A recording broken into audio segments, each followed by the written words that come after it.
सर्वप्रथमे माननीय मुख्यमंत्री यशस्वी मोहन चरण माझी को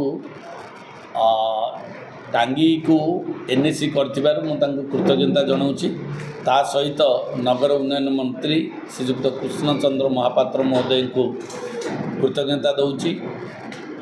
ता सहित आमर प्रिय मान्यवर सांसद श्रीमती अपराजिता षडंगी महोदय को धन्यवाद दूची जे जहा तांको चेष्टारे आज टांगी को एनएसी रो मान्यता मिली। ता सहित गोटे कथा दुख एवं परितापर विषय आमर पूर्वतन विधायक जो भली भाव में तथ्य न थाई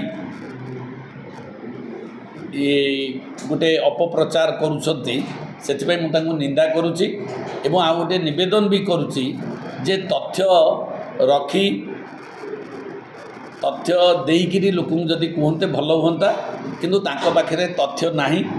तांकर आग्रह नथिला एनएसी करिया पई ता सहित तांकर अज्ञानता ही तांको आज एभली मिथ्या अपप्रचार करिया को सुजोग देछि।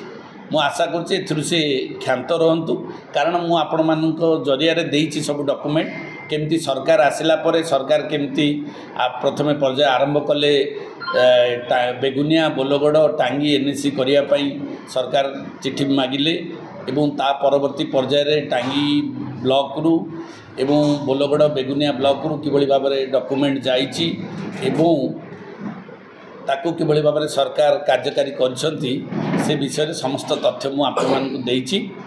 आ सेथुरु आपण जानि परिबे जे को